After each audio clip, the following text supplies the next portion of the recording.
Kalau Alvin Lim meninggal, akan muncul 1000 Alvin Lim. Kalau Rasman meninggal, akan muncul 1000 Rasman. Kau bermusuhan dengan saya karena kau zolim. Ada orang yang senang dengan meninggalnya Alvin Lim. Ada orang yang senang dengan meninggalnya Alvin Lim. Pesan ini tegas saya sampaikan. Rekanku Alvin Lim, saya akan teruskan perjuanganmu. Saya akan teruskan perjuanganmu.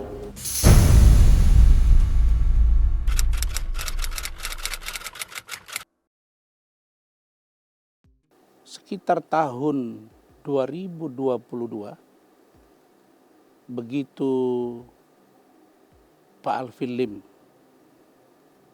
mulai dikenal karena statement-statement dia yang keras, yang lugas, ya, yang berani menurut saya. Dan pada saat itu saya juga melihat ada statement beliau yang sangat keras terkait dengan Pak Kapolda Metro Jaya. Waktu itu Pak Irjen Pol Fadil Imran. Pada saat itu saya melihat statement luar biasa beraninya. Tidak pakai tanda, ya katakanlah quote and quote, presumption of innocence, tidak menduga, langsung dia to the point. Bahwa ada dugaan A, B, C, D. Dan pada saat itu memang secara pemahaman hukum yang saya ketahui, menurut saya waktu itu kalimatnya kebablasan gitu. Dan saya yang pertama pada waktu itu minta supaya beliau diperiksa. Sampai begitu. Lalu kemudian kami saling kritik di banyak kesempatan. Kemudian setelah itu kami berkomunikasi. Kenapa saya berkomunikasi dengan beliau?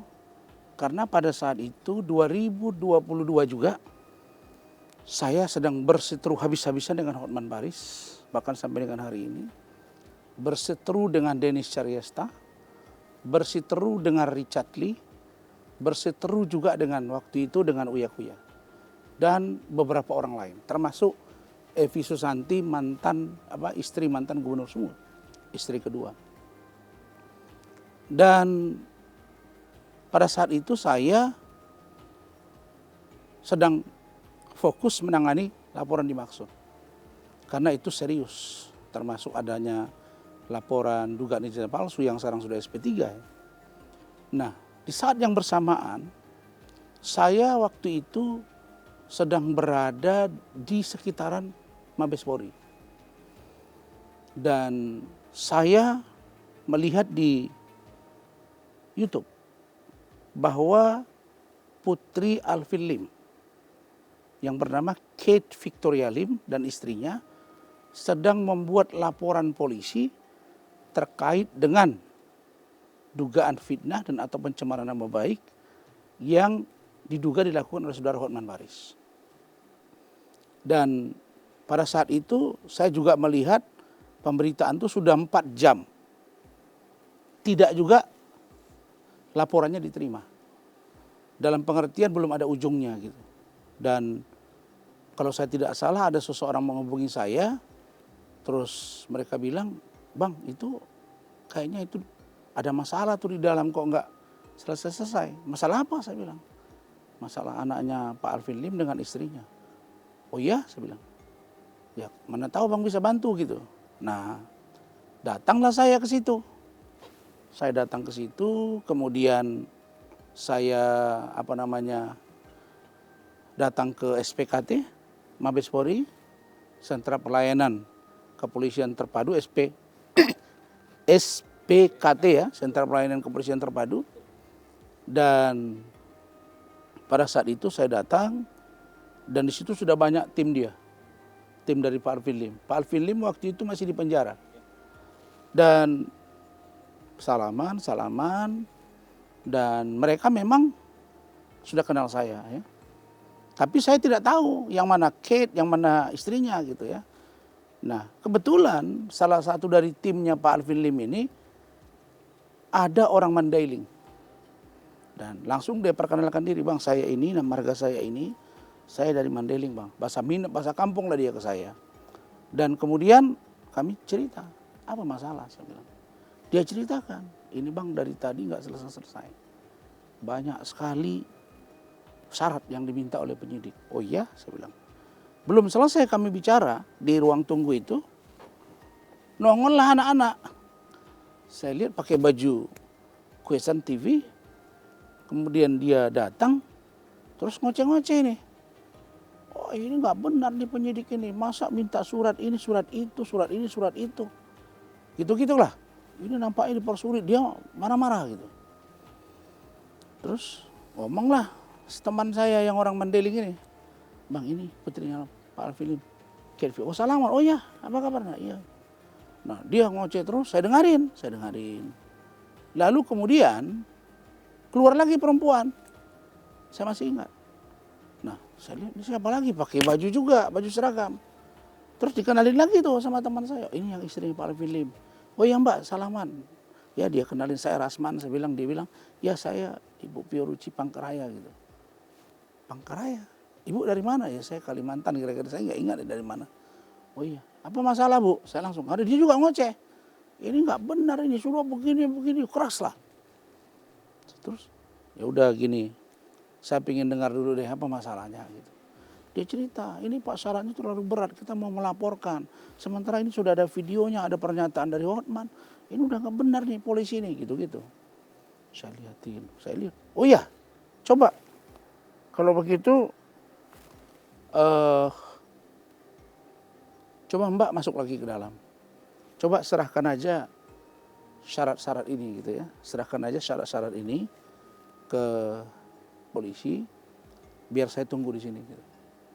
Nah, dia pun masuk ke dalam. Dibawalah ada surat yang diperlukan oleh penyidik dalam rangka mendukung proses laporan mereka untuk jadi LP. Nah, setelah mereka masuk, kemudian saya tunggui 1 jam. Nggak selesai juga. Mulailah saya dengar ada semacam ketegangan kan, sekarang saya mulai merapat saya ke dalam. Nah, begitu saya lihat nggak benar, dengar langsung saya datang. Apa ini kalian? Ya dengan cara saya ya. Anda jangan begitu, ini buktinya ada, ini datanya ada. Jangan ada mempersulit, saya bilang. Meskipun Alvin Lim ini di penjara dan dia dibuat begini oleh yang diduga dilakukan Hotman, kita nggak boleh berdiam diri. Marah saya di situ. Dengan posisi saya marah, rupanya CCTV kan ada di situ tuh dipantau oleh pimpinan di atasnya gitu. Nggak nyampe berapa menit turun itu. Salah satu kombes, saya nggak usah sebut namanya. Dia turun langsung datang merangkul saya. Bang izin bang, ada apa bang, abang marah-marah. Iya saya bilang nggak benar ini, saya bilang. Ini dasarnya ini kenapa? Saya nggak mau, pokoknya kalian terima ini. Terima proses. Saya ini pendukung Polri yang presisi. Dan menurut saya dasarnya kuat. Apa dasarnya tidak menerima? Oh iya bang, langsung diperiksa apa semua. Kemudian periksa, lihat data semua.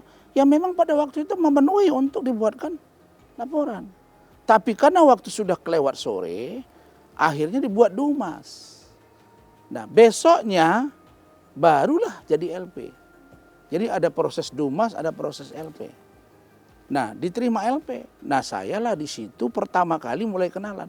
Nah barangkali peristiwa yang di Mabes ini, di SPKT ini, diceritakan oleh istrinya dan atau anaknya atau timnya kepada Pak Alvin Lim. Waktu itu beliau masih di penjara. Nah entah beberapa lama kemudian tiba-tiba Pak Alvin Lim bebas karena diterima PK-nya. Nah dari situlah saya memang secara jujur ya, banyak orang yang bilang Rasman itu keras, tegas, berani. Tapi saya berani, tegas, keras dengan indikator-indikator rambu-rambu. Nah saya jadi penasaran, ini sosoknya saudara Alvin Lim ini bagaimana sih gitu. Nah jadi saya penasaran. Nah saya bilanglah ke tim dia yang orang Mandailing itu, saya kayaknya pengen kenal deh sama dia ini. Iya bang, tapi dia masih di dalam. Ya nanti satu waktu atur ya, saya mau datang. Dan begitu juga dengan mungkin istrinya juga gitu, cerita. Nah ternyata kekaguman saya terhadap beliau, itu juga yang dia alami ke saya, yang dia lakukan. Dia juga ternyata sudah mendengar nama saya dan kagum kepada seorang Rasman gitu.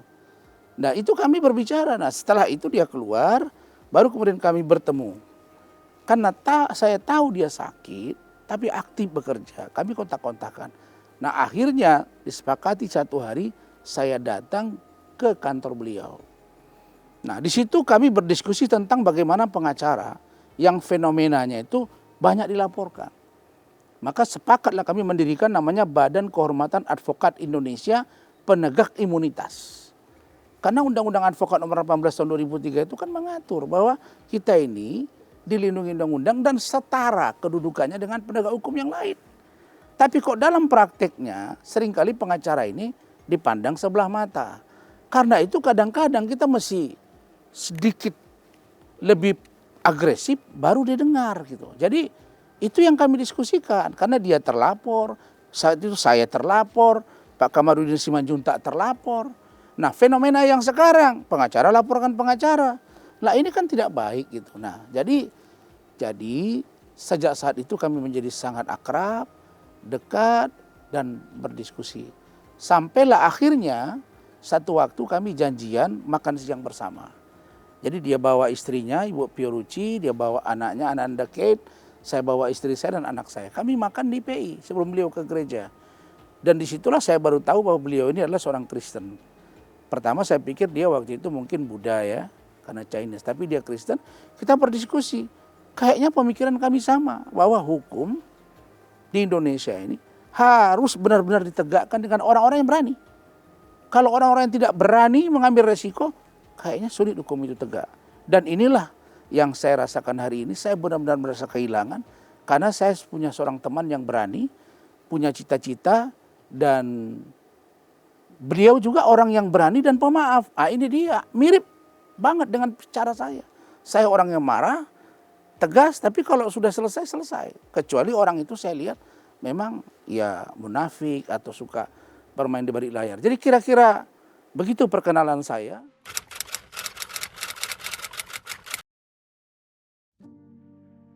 Beliau bilang, Bang, saya ini dilaporin oleh Herwanto, kemudian dilaporin oleh Novi, gitu ya. Dan saya ini Bang Ricky Sitohang, Pak Jenderal Ricky marah-marah ini. Nah, oke enggak apa-apa. Tapi saya pengen damai nih Bang sama mereka, tolong bantulah. Itu pesan beliau ke saya. Dan pesan itu saya lakukan. Saya telepon Bang Irjen Ricky, saya telepon Adinda Herwanto, semuanya sepakat untuk duduk. Dan rencananya kami itu minggu ini, dan minggu itu maksudnya Rabu. Tapi ternyata beliau sudah dipanggil Tuhan. Tapi untuk kasus putrinya, Ibu Nanda Kate dengan Ibu Fiorucci, itu ke saya sepertinya akan kita lanjutkan terus laporan terhadap Hotman. Tapi kalau laporan terhadap dia dari Adinda Herwanto dan dari Novi, dia juga sudah cabut laporan dia dan saya pikir akan gugur dengan sendirinya. Dan Herwanto datang, saya terima kasih. Begitu juga dengan Novi datang, Bang Ricky juga datang. Saya appreciate. Begitu. Pak Alvin itu atau saudara Alvin itu kalau berkomunikasi itu selalu chat WA. Kenapa chat WA? Karena saya tahu dia sakit. Dan dia itu kan paling tidak 3 kali seminggu cuci darah. Dan salah satunya itu hari Sabtu. Jadi kalau ada informasi yang mengatakan atau ada pengacara yang bilang, saya lihat di salah satu media, dia meninggal ketika cuci darah, itu nggak benar. Dan saya kritisi sekarang di sini ya. Saya kritisi ada seorang pengacara yang berani mengatakan bahwa meninggalnya Alvin Lim gara-gara ada podcast. Saya minta Anda tuntut dia itu. Saya bukan senang seorang pengacara itu digugat, tapi mulutnya itu kebablasan. Ya Anda kan pengacara. Kapan dokter itu mengatakan bahwa meninggalnya saudara Alvin Lim gara-gara podcast? Anda tidak senang dengan dia pribadi, dia silakan. Tapi jangan Anda merusak tatanan hukum yang ada di Indonesia. Karena orang hukum itu bicara dengan fakta hukum. Ada? Apa ada gara-gara podcast itu? Mungkin pada waktu itu kalau ada podcast kemudian dia diundang dia pingsan.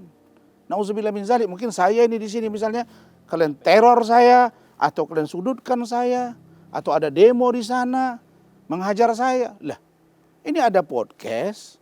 Kemudian dia bangun tidur lemas. Bangun tidur lemas, saya udah ngomong dengan keluarganya. Lemas. Kemudian dia ada janjian hari itu akan akan berangkat ke Surabaya. Ada janjian juga dengan saya akan ke Mabes Polri. Jadi itu agenda dia sebenarnya hari itu 2. Ke Mabes Polri bersama saya dengan Bang Andar Situmorang dengan Togar Situmorang, Pak Alfilim dan saya. Kaitan dengan kasus laporan Andar terhadap akun Hotman Paris Official dan laporan Cat Victoria atau Ibu Ruci, PO Ruci terkait dengan Hotman Paris. Itu. Nah ternyata Tuhan berkehendak lain. Nah dia akhirnya meninggal pukul 12 lewat 6 menit atau lewat 4 menit di rumah sakit Mayapada. Lah kenapa Anda ngomong dia meninggal gara-gara ini? Apa-apaan ini?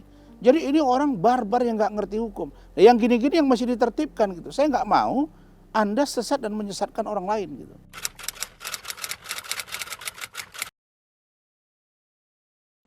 Jadi kemarin itu maksudnya dalam beberapa bulan terakhir, Saudara Rahmat Riyadi, ya, managing partner di kantor saya, dia tunjukkan ke saya data. Dia bilang, Pak, saya lihat ini dari Google.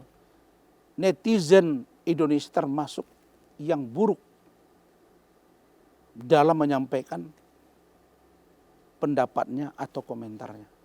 Dan saya lihat, sampai tadi masih ada itu.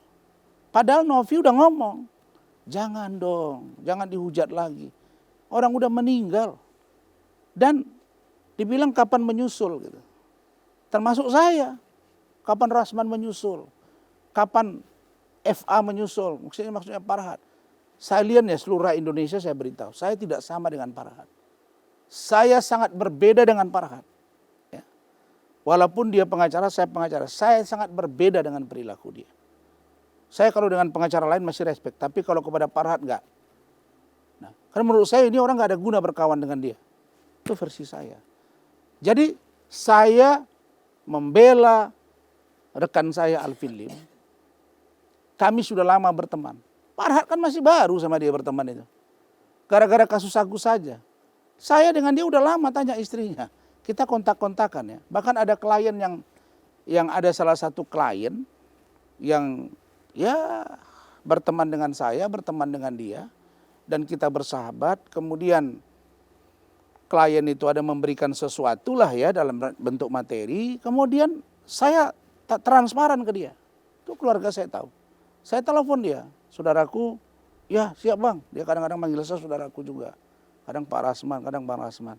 Iya bang, ini ada sedikit rezeki nih. Udah sama abang aja. Enggak, saya enggak mau. Saya kan kenalan sama dia gara-gara Bang Alvin. Saya bilang, Pak Alvin, saya enggak mau. Enggak kan itu kan abang yang nangani perkara. Enggak mau. Kita komit. Kalau enggak saya tolak ini. Wah kok begitu bang? Iya. 2 hari dia enggak kirim-kirim rekening. Saya tanya terus tiap hari. Akhirnya kalau udah abang paksa udah saya kirim. Saya kirim. Saya bisa aja nggak perlu tahu dia kan. Tapi apa dia bilang? Wah Bang Rasman ternyata Anda gentle. Saya makin senang berteman dengan Bang Rasman. Artinya apa? Saya ingin katakan bahwa di balik statement yang keras dari almarhum Alfilim, tapi ada nurani yang sangat lembut dari dia dan rasa kemanusiaan yang tinggi. Kenapa dia berontak begitu? Kan saya tanya, kenapa kok keras sekali Pak Alfilim? Ya bang, saya merasakan bagaimana hukum itu sangat tidak adil kepada diri saya, apalagi kepada masyarakat. Bang Rasman kan merasakan. Dia bilang ke saya, iya betul. Cuma cara kita agak berbeda bang. Ya udah biar saya bang yang di depan, abang bantu saya.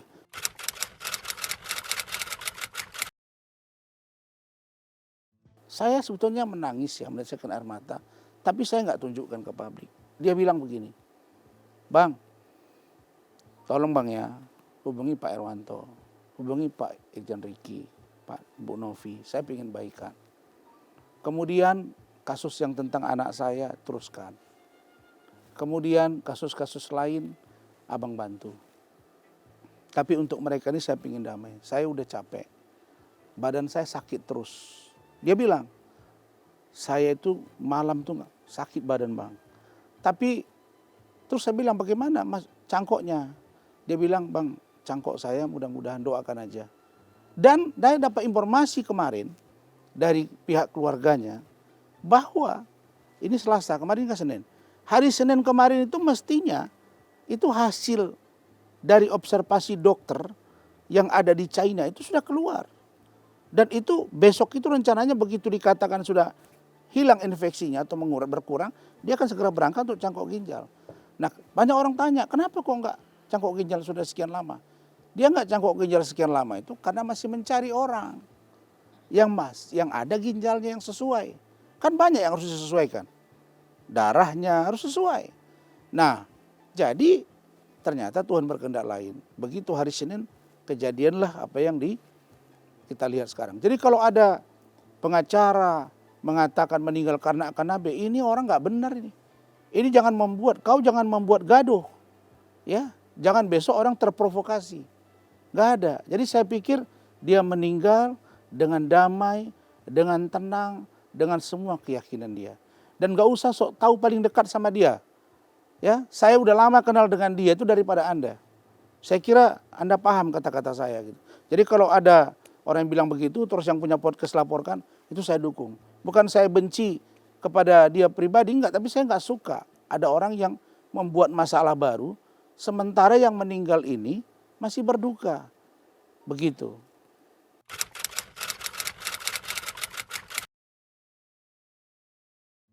Karena saya memahami dalam filosofi agama saya, tarjun najata walam tasluk masalik innas safina la tarji' alal yabas.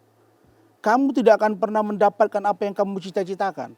Kamu tidak akan pernah menyampaikan apa yang kamu yakini itu akan jadi benar. Tidak akan semudah itu. Karena hidup harus dengan perjuangan darah, air mata, bahkan nyawa. Ingat, kapal tidak akan pernah berlayar di atas daratan. Jadi kita harus mampu membuat kapal yang tidak mungkin berlayar di daratan harus menjadi berlayar pada situasi yang mana? Pada situasi yang sangat genting. Dan hari ini menurut saya Indonesia darurat penegakan hukum. Saya boleh katakan itu. Kenapa? Anda lihat saja. Sekarang Polri sekarang muncul lagi masalah baru.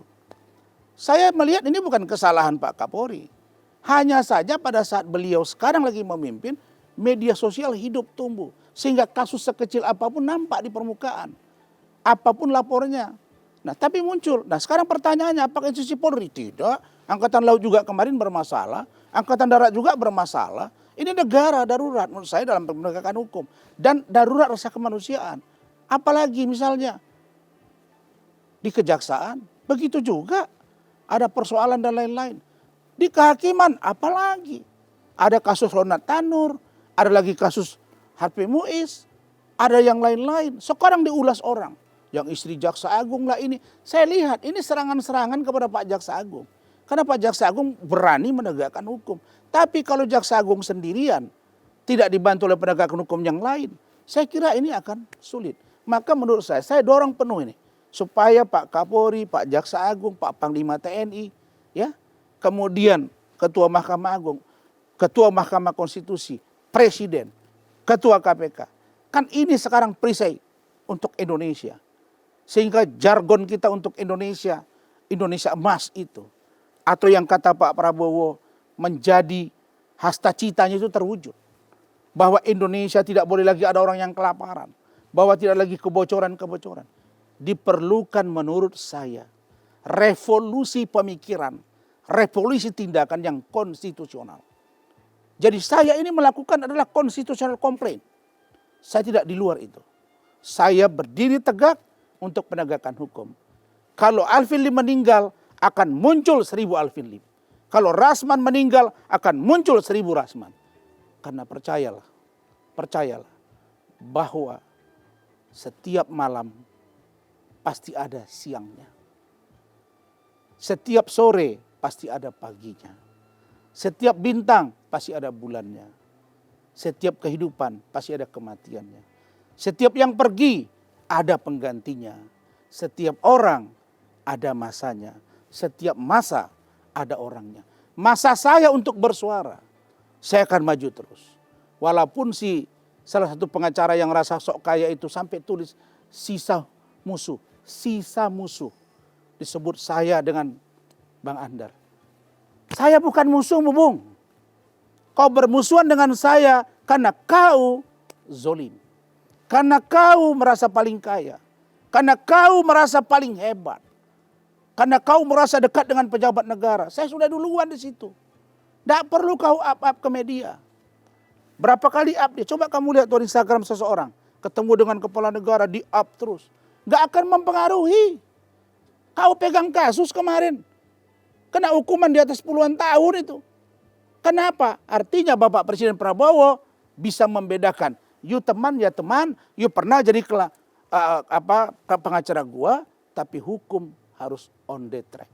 Karena itu kami percaya. Kalau ada laporan terhadap Hotman Paris misalnya, kami akan maju terus. Dan saya tahu kalau Indonesia mau baik, maka tidak ada pilihan lain. Perbaiki hukumnya. Dari yang kecil sampai yang besar.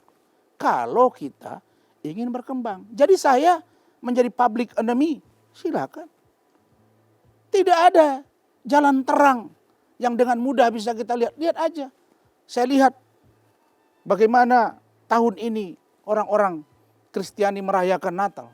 Dengan tema mereka, marilah kita ke Bethlehem. Apa yang mau dilihat dari situ? Mau melihat bagaimana kelahiran Yesus Kristus itu membawa terang dalam kegelapan. Saya baca surat Timotius. Semua jelas mengarah ke sana. Gak ada. Siddhartha Gautama mengajarkan, sayangilah semua makhluk yang ada di bumi. Semua agama mengatakan kebenaran. Semua agama menyatakan hindari kesombongan. Jadi nggak ada itu kalau pengacara cerita saya kaya raya karena saya pengacara. Saya bisa punya asli 1.000 orang karena saya pengacara. Saya akan bisa beli Lamborghini. Bro, Indonesia ini rakyatnya banyak yang miskin. Orang punya harta bukan untuk dipamer-pamerkan. Tunjukkan kepada saya di ajaran mana yang boleh mengatakan saya paling kaya, paling berhasil, beli ini, beli itu dipamerkan semua. Tunjukkan kepada saya agama di mana di dunia ini yang boleh membiarkan orang pergi berenang terus di-up dengan pakaian yang tidak santun. Tidak sopan. Indonesia ini negara timur. Adatnya ada. Apalagi kau orang yang mengerti agama. Karena kau orang dari satu suku yang sama dengan saya. Maksud saya apa? Ini berangkai kata-kata saya ini. Karena ada orang yang senang dengan meninggalnya Alvin Lim. Ini luar biasa ini menurut saya. Dan ada orang yang mendoakan saya juga meninggal. Saya nggak takut. Orang hidup, tunangannya mati. Orang mati, tunangannya berurusan dengan Tuhannya. Tapi ingat, apa yang kau kerjakan di dunia, pasti akan kau pertanggungjawabkan di akhirat. Saya kira pesan ini tegas saya sampaikan. Rekanku Alvin Lim, saya akan teruskan perjuanganmu.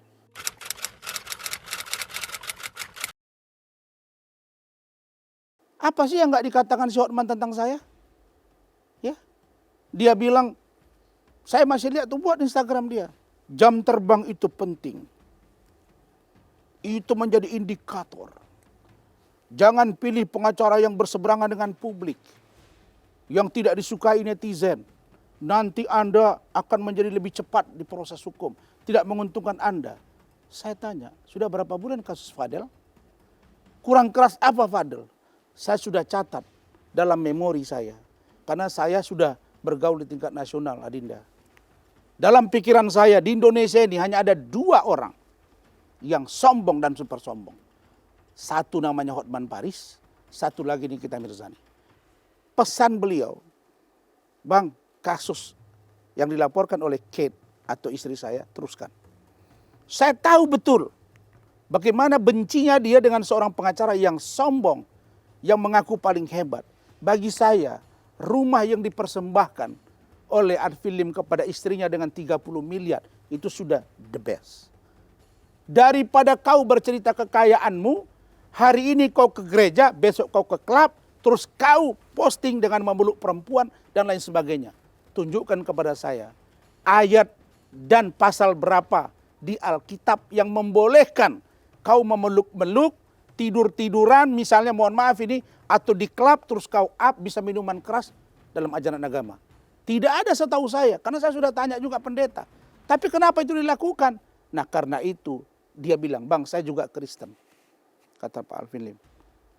Tapi saya tidak mencintai dunia seperti orang itu mencintai dunia.